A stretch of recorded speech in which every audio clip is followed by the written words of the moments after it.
and welcome to the Physio World. So in this video we will discuss hydrotherapy topic. So let's start the topic. So introduction. So hydrotherapy is derived from the Greek words hydro and therapia meaning water and healing. So hydro means होता है water and therapia means होता है healing. So hydrotherapy इन Greek words से मिलके बना है. Hydrotherapy can be applied externally either by immersion of the whole body or of parts of the body in water or without immersion by spraying or pouring water onto the body. So hydrotherapy जो है वो सिर्फ बाहर से भी use की जा सकती है बॉडी में या फिर बॉडी को पूरा या थोड़ा सा सिर्फ बॉडी पार्ट्स को इमर्ज कर सकते हैं वाटर में या फिर स्प्रे कर सकते हैं या पोर कर सकते हैं वाटर बॉडी में.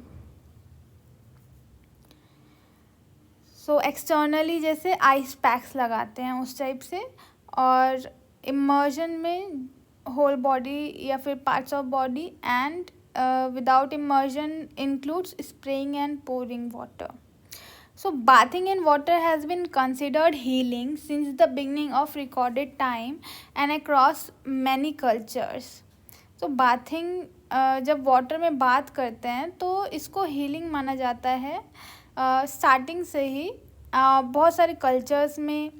From Hippocrates in 4th and 5th century before Christ's era, who used hot and cold water to treat a variety of diseases. जो हिपोक्रेट्स थे 4th और 5th सेंचुरीज़ में बिफोर क्राइस्ट एरा, सो वो लोग hot और cold water use करते थे बहुत सारे डिजीज़ में. Romans at the beginning of the 1st century Christ era, who constructed the therapeutic baths across their empire, to the Japanese who have used ritual baths from ancient times to the modern day. सो जो Romans थे वो hot और cold water use करते थे बहुत सारे disease को treat करने के लिए, और Romans 1st century Christ era में अपने एम्पायर के पास बनाते थे थेरेप्यूटिक बाथ्स. जापानीज़ जो थे वो रिचुअल बाथ परफॉर्म करते थे पहले के टाइम से ही, और अभी तक वो यूज़ करते आ रहे हैं. The therapeutic use of water gained particular popularity in Europe in the late 19th century with the development of health spas in areas of natural springs, and shortly thereafter in the United States in similar areas of natural hot springs. At this time, hydrotherapy was used for its effect on both the mind and the body. So therapeutic जो use है water का उसने Europe में late 19th century में popularity gain की जब health स्पास बने उस वहाँ पर जहाँ पर नेचुरल स्प्रिंग्स हैं, जहाँ पे ऑलरेडी नेचर से हॉट वाटर निकलता है. और फिर यूनाइटेड स्टेट्स में यूएस में जो कि सिमिलर एरिया है वहाँ पे नेचुरल हॉट स्प्रिंग्स का. सो इस टाइम पे जो हाइड्रोथेरेपी था वो यूज़ होता था उसके इफ़ेक्ट्स के लिए माइंड और बॉडी पे.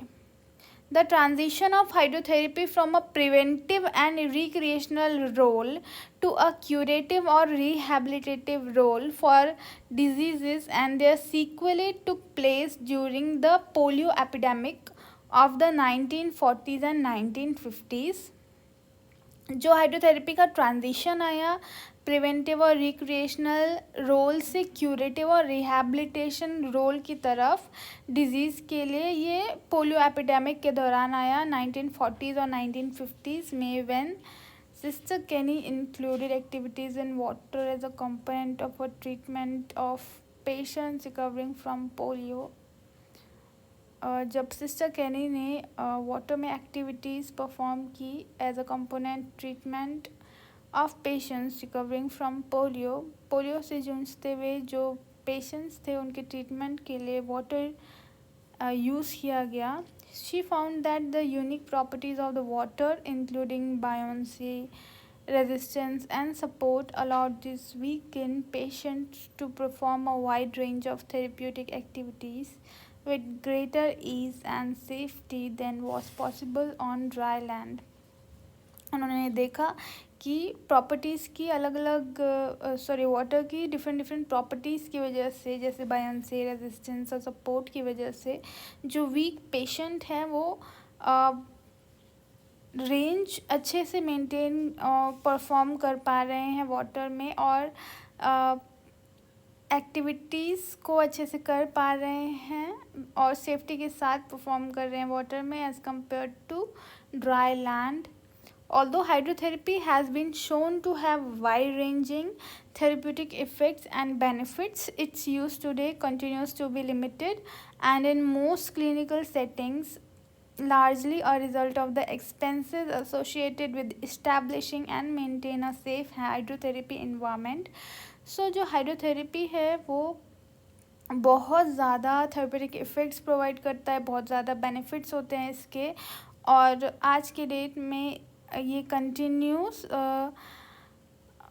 होता है बट लिमिटेड है बहुत सारे क्लिनिकल सेटिंग्स में, क्योंकि जो इससे रिलेटेड जो खर्चे हैं वो बहुत ज़्यादा हैं, और हाइड्रोथेरेपी एक में साफ़ सफाई और सेफ्टी मेंटेन करना उसमें भी काफ़ी ज़्यादा खर्चा आता है. सो इस वजह से ये ज़्यादा क्लिनिकल सेटिंग्स में नहीं है. अब हम प्रॉपर्टीज़ ऑफ वाटर की बात करेंगे. अभी तक हमने हिस्ट्री पढ़ी, अब हम प्रॉपर्टीज़ की तरफ फोकस करेंगे. Properties of water. वाटर की जो प्रॉपर्टीज़ हैं वो है buoyancy, hydrostatic pressure, viscosity, surface tension. Hydromechanics में हम पढ़ेंगे laminar flow, turbulent flow and drag, and thermodynamics and centre of buoyancy भी हम इसी के अंडर पढ़ेंगे. Physical properties of water. First is buoyancy. Buoyancy is the upward force that work opposite to gravity. Gravity के opposite में लगने वाला force होता है buoyancy water के अंदर. ये water में property होती है buoyancy. इसकी जो property है वो है Archimedes principle. ये Archimedes principle पे work करता है, that states that an immersed body experiences upward thrust equal to the volume of liquid displaced. जितना वॉल्यूम ऑफ लिक्विड डिस्प्लेस्ड होगा, जितना लिक्विड किसी भी बॉडी के वेट की वजह से डिस्प्लेस होगा, उतना ही अमाउंट ऑफ अपवर्ड थर्स्ट ऊपर की तरफ को फोर्स लगेगा उस बॉडी पे. That is buoyancy. जैसे ही हम समुद्र में या वाटर में या स्विमिंग पूल में तैरते हैं तो हमारे वेट की वजह से कुछ ना कुछ वाटर डिस्प्लेस होता है, एंड उतना ही अमाउंट ऑफ अपवर्ड थर्स्ट है, ऊपर को लगने वाला थर्स्ट हमारी बॉडी पे भी लगता है, उस वजह से हम तैर पाते हैं. इसका क्लिनिकल सिग्निफिकेंस है buoyancy provides the patient with relative weightlessness and joint unloading by reducing the force of gravity on the body. Force of gravity जो है हमारी बॉडी पे वो रिड्यूस करता है, जिसकी वजह से वेटलेसनेस मतलब कम वेट हमारी बॉडी को महसूस होता है, और जॉइंट्स पे भी जो पहले ज़्यादा फोर्स लग रहा था वो भी कम लगता है, एंड जॉइंट अनलोडिंग होता है, वेट वहाँ पे थोड़ा कम लगता है. Then buoyancy provides resistance to movement when an extremity is moved against the force of buoyancy, thus helps in strengthening the muscle. buoyancy जो है वो रेजिस्टेंस भी देती है मूवमेंट के अगेंस्ट. अगर कोई भी एक्सट्रीमिटी को हम मूव करते हैं तो इस तरह से वो हेल्प करती है मसल को स्ट्रेंथ प्रोवाइड करने में. Buoyancy allows the 3 dimensional access to the patient. Buoyancy की वजह से 3 डायमेंशनल एक्सेस भी पेशेंट को मिलता है मूवमेंट करने के लिए. If the density of the immersed body is less than the density of the fluid, it will displace a smaller volume of fluid and will float. अगर immersed body की density कम है water की density से या fluid की density से जिसमें वो immersed है, तो थोड़ा सा volume जो है वो ही immerse होगा और वो float होगी. Conversely, if the density of the immersed body is greater than the density of the fluid, it will displace a larger volume of fluid and will sink. अगर वाटर की density से कोई भी object की density ज़्यादा है तो वो बहुत ज़्यादा फ्लूइड को डिस्प्लेस करेगी और वो सिंक हो जाएगी, डूब जाएगी. Because the density of human body is less than that of water, having a specific gravity of about 0.974 compared with that of water, it floats in water. So जो हमारी बॉडी की डेंसिटी है वो 0.974 है, जो कि वाटर की density के कंपैरिजन में कम है. प्योर वाटर की डेंसिटी होती है 1, सो 1 से कम है, दैट्स वाई हम फ्लोट करते हैं वाटर में. If the relative density of the body compared with the water is further decreased by the addition of salt to the water or by attachment to the patient of air-filled objects such as a belt, vest or armband, the body will float even higher in the water. This effect is commonly experienced when a person swims in the sea water or uses a life jacket. सो इसमें कह रहे हैं कि जो salt water है, अगर आप इस टेबल में देखेंगे उसकी स्पेसिफिक ग्रेविटी ज़्यादा होती है 1.024. सो वाटर में या तो हम सॉल्ट मिला देंगे, उसको सॉल्ट वाटर कर देंगे, जिससे उस वाटर की, उस फ्लूइड की जो डेंसिटी है वो बढ़ जाएगी, या फिर हमारी बॉडी में हम वेस्ट और डिफरेंट काइंड्स ऑफ बेल्ट्स और आर्म बैंड्स एयर फिल्ड हो जो उनको पहन लेंगे तो हमारी जो डेंसिटी है वो हल्की हो जाएगी, क्योंकि एयर की डेंसिटी 1.21 है. एंड ये सब जो हैं वो हमें बायोंसी में और ज़्यादा हेल्प करेंगे, तैरने में और ज़्यादा हेल्प करेंगे जो एयर फिल्ड ऑब्जेक्ट्स हैं. सो इसलिए हम इजीली वहाँ पे फ्लोट कर पाएंगे. सो इसमें डायग्राम्स में देख सकते हैं आप. Person in water flowing head above water, person with air filled vest in water floating head and shoulders above water, and person in water with a high concentration of dissolved salt floating head and shoulders above water. Exercising in water takes advantage of the buoyancy of the human body in water. Submersion of most of the body decreases stress and compression on weight bearing joints, muscles and connective tissue. Body के stress को और weight bearing joints में compression को, muscles में और connective tissues में भी जो भी वेट का कंप्रेशन है उसको डिक्रीज करता है. सबमर्जन में also be use to help raise weaken body parts against gravity और to assist the therapist in supporting the weight of the patient's body during therapeutic activities. जो वीक बॉडी पार्ट्स हैं patient के, उसको float करने में और move करने में हेल्प करता है. एंड थेरेपिस्ट को भी हेल्प करता है पेशेंट के बॉडी को असिस्ट करने में मूवमेंट के दौरान. So that's about buoyancy. Now will talk about hydrostatic pressure. So hydrostatic pressure is the pressure exerted by the water on immersed object. So immersed object ऐसे object जो already water में fluid में डूबे हुए हैं उनको बोल रहे हैं इमर्स्ड ऑब्जेक्ट्स. सो उन पे जो प्रेशर लगता है हाइड्रोस्टैटिक प्रेशर, जो वाटर प्रेशर लगा रहा है उसको हाइड्रोस्टैटिक प्रेशर बोल रहे हैं. हाँ, प्रॉपर्टीज़ इसकी है. Pascal's law states that pressure exerted by fluid on an immersed object is equal on all surface of the object as the density of the water and depth of immersion increase, so does hydrostatic pressure. So Pascal's law बोलता है कि जो कोई भी body है उस पे, उसके हर सरफेस पे इक्वल अमाउंट ऑफ प्रेशर लगता है फ्लूइड के द्वारा जिसमें भी वो इमर्स्ड है. और जैसे जैसे वाटर की डेप्थ और डेंसिटी बढ़ेगी सो हाइड्रोस्टैटिक प्रेशर जो है वो बढ़ेगा. सो इस तरह से बॉडी पार्ट पे उसके हर सरफेस पे इक्वली प्रेशर लगेगा एंड जैसे जैसे डेप्थ बढ़ेगी प्रेशर बढ़ेगा, हाइड्रोस्टैटिक प्रेशर. सो इसका क्लिनिकल सिग्निफिकेंस यही है कि इंक्रीज प्रेशर रिड्यूसेस और limits effusion, assist venous return and centralizes peripheral blood flow. So जैसे जैसे डेप्थ में जा रहा है ऑब्जेक्ट वैसे वैसे क्योंकि प्रेशर ज़्यादा लगेगा तो वीनस रिटर्न बढ़ेगा. The proportionality of depth and pressure allows patient to perform exercise more easily when closer to the surface के क्लोज है तो इजीली जो पेशेंट है वो मूवमेंट्स कर पाएगा. बिकॉज सरफेस पे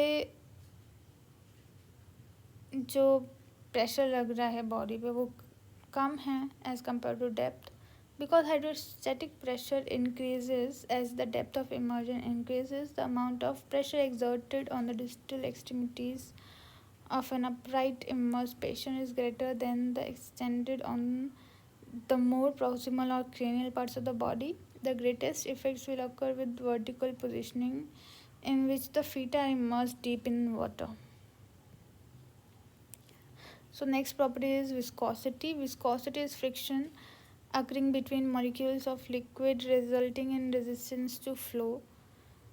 So लिक्विड मॉलिक्यूल्स के बीच में जो भी फ्लो के अगेंस्ट रेजिस्टेंस लगता है, आपस में जो भी लिक्विड मॉलिक्यूल्स हैं वो एक दूसरे के फ्रिक्शन लगाते हैं एंड फ्लो को जो कि रेजिस्ट करता है, that is viscosity. Properties is resistance from viscosity is proportional to the velocity of the movement through liquid. So जो विस्कोसिटी है और velocity of movement through liquid है वो इक्वली प्रोपोर्शनल है. जितना कम वेलोसिटी होगा लिक्विड के थ्रू मूवमेंट का उतना ही ज़्यादा विस्कोसिटी होगा. क्लिनिकल सिग्निफिकेंस देखें तो increasing the velocity of the movement increases the resistance, increasing the surface area moving through water increases resistance. So velocity and surface area अगर इंक्रीज होगा तो रेजिस्टेंस भी इंक्रीज होगा. Surface tension, the surface of the fluid acts as a membrane under tension. Surface tension is measured as force per unit length. Surface पे fluid के जो एक membrane की तरह वहाँ पे मॉलिक्यूल्स एक्ट करते हैं जब भी वहाँ पे टेंशन लगता है. एंड इसका जो फॉर्मूला है वो है force per unit length. Properties की बात करें, so the attraction of surface molecules is parallel to the surface. The resistive force of surface tension changes proportionally to the size of the object moving through the fluid surface. Surface के parallel ही जो molecules होते हैं water के और fluid के वो वहाँ पे प्रेजेंट रहते हैं. एंड जितना ज़्यादा सरफेस मतलब जितना ज़्यादा रेजिस्टिव फोर्स होगा वो डिपेंड करेगा कि कितना ज़्यादा साइज़ का जो ऑब्जेक्ट है वो फ्लूइड की सरफेस से मूव कर रहा है. सो जितना ज़्यादा ऑब्जेक्ट का सरफेस एरिया होगा उतना ही ज़्यादा रेजिस्टिव फोर्स लगेगा सरफेस पे फ्लूइड के. क्लिनिकल सिग्निफिकेंस की बात करें तो an extremity that moves through the surface performs more work than if kept under water. So अगर कोई भी एक्सट्रीमिटी है अगर वो सरफेस पे मूव करवाएंगे और वाटर के अंडर मूव करवाएंगे तो सरफेस पे उसको ज़्यादा वर्क करना पड़ेगा. सो रेजिस्टेंस ज़्यादा होगा. Using equipment at the surface of the water will increase the resistance. अगर इक्विपमेंट को सरफेस पे यूज़ करेंगे वाटर की तो रेजिस्टेंस बढ़ेगा. सो इस तरह से fast moving body results in high resistance, slow moving body results in moderate resistance. Velocity dependent है एंड सरफेस एरिया डिपेंडेंट है. Paddles and fins increase frontal area and increase resistance क्योंकि surface area increase कर रहे हैं. And limb straight in front decrease frontal area and decrease resistance. Hydromechanics comprise the physical properties and characteristics of fluid in motion. Components of flow movements. So ये different kinds of water में molecules के flow हैं.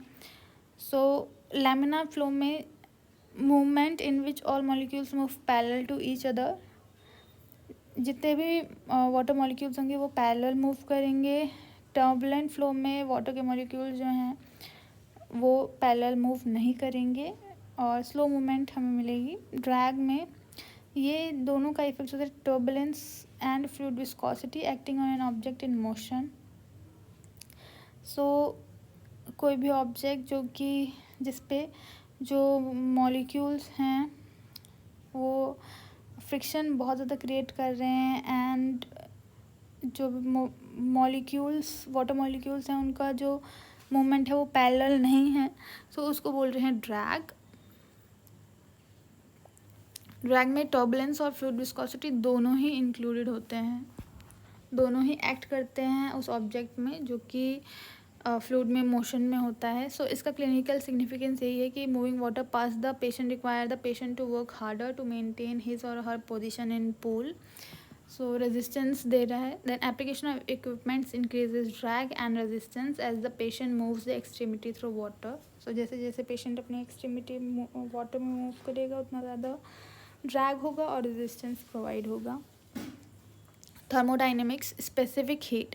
Specific heat is the amount of heat calories required to raise the temperature of 1 gram of substance by 1 degree Celsius. Properties, the rate of temperature change is dependent on the mass and specific heat of the object. Clinical significance, water retains heat 1000 times more than air. Differences in temperature between an immersed object and water equilibrate with minimal change in the temperature of the water. Temperature transfer, water conducts temperature 25 times faster than air. Heat transfer increases with velocity. A patient moving through the water loses body temperature faster than an immersed patient at rest. So this is the specific heat of water, air and water ratio, air. Centre of buoyancy. So centre of buoyancy एक वो point होता है जो कि aquatic environment में centre of gravity और body को effect करता है। सो बेसिकली जिस तरह से सेंटर ऑफ मास होता है हमारे नॉर्मल बॉडी में, ऐसे ही सेंटर ऑफ बॉयंसी होता है जहाँ पे एक रेफरेंस पॉइंट होता है जो कि जो भी ऑब्जेक्ट इमर्ज है वाटर में, सो इस तरह से मानते हैं कि वहाँ पे सबसे ज़्यादा बॉयंट फोर्सेस जो हैं वो एक्ट करते हैं। Properties, vertical forces that do not intersect the centre of buoyancy create rotational movement. और ऐसे फोर्सेस जो इंटरसेक्ट नहीं करे सेंटर ऑफ बॉयंसी को, वो रोटेशन क्रिएट करते हैं। Clinical significance, in vertical position the human centre is located at the sternum. In the vertical position posteriorly placed buoyancy devices cause the patient to lean forward.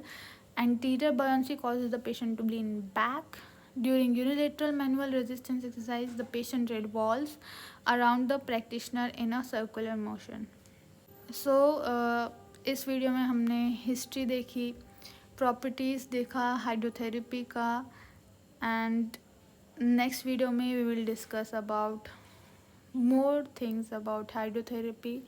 So I hope you will like this video, and कोई भी queries हो तो comments करें, और different videos देखनी है तो topics को भी comment करें, and thank you so much for watching this video. Stay tuned for upcoming videos. Till then, take care. Bye bye.